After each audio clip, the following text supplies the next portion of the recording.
Pensez-vous que vous êtes un conducteur ou une conductrice meilleur que la moyenne?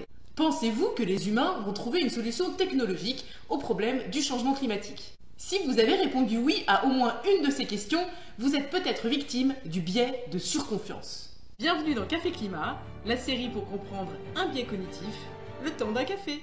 Qu'est-ce que le biais de surconfiance, appelé aussi le biais d'excès de confiance? Je vais vous demander de vous mettre une note.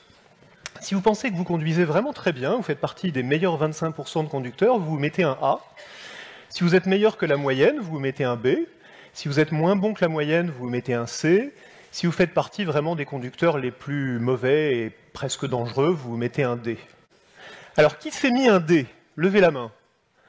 Bravo, on a 2 D, bravo les courageux, gardez la main levée, gardez la main levée. Combien on a de C?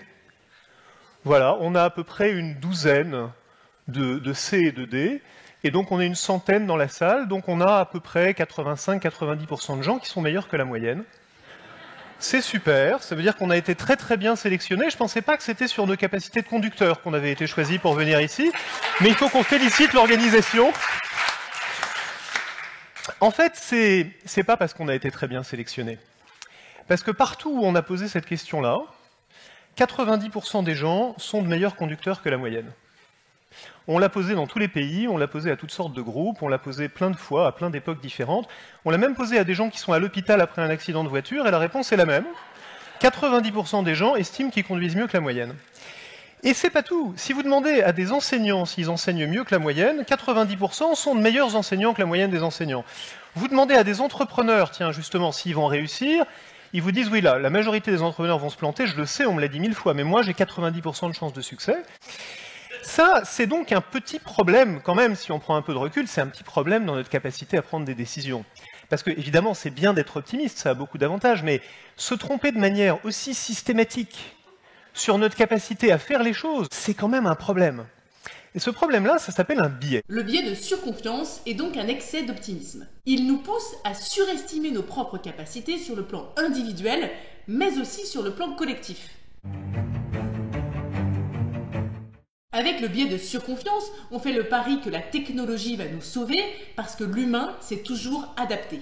Le récit de la technocratie est un récit très puissant, parce qu'on a éradiqué des maladies, etc. Mais on ne voit pas un peu la face obscure de tout ça. Oui, on a éradiqué des maladies, on a de l'électricité, on a machin, mais on a aussi détruit 50% de la biosphère. On a pillé une grande partie des ressources naturelles. On a maintenant, pour ceux qui travaillent un peu dans les industries des matières premières, on a un gros problème de pénurie de matières premières. Et donc, notre progrès technique vient aussi à un prix. Et la question, c'est est-ce qu'on peut continuer à payer ce prix? Nous devons nous méfier des solutions qui paraissent trop belles. Si on vous dit que demain, on aura une énergie verte qui n'émet plus du tout de CO2, avouez, vous avez envie d'y croire. Et moi aussi d'ailleurs.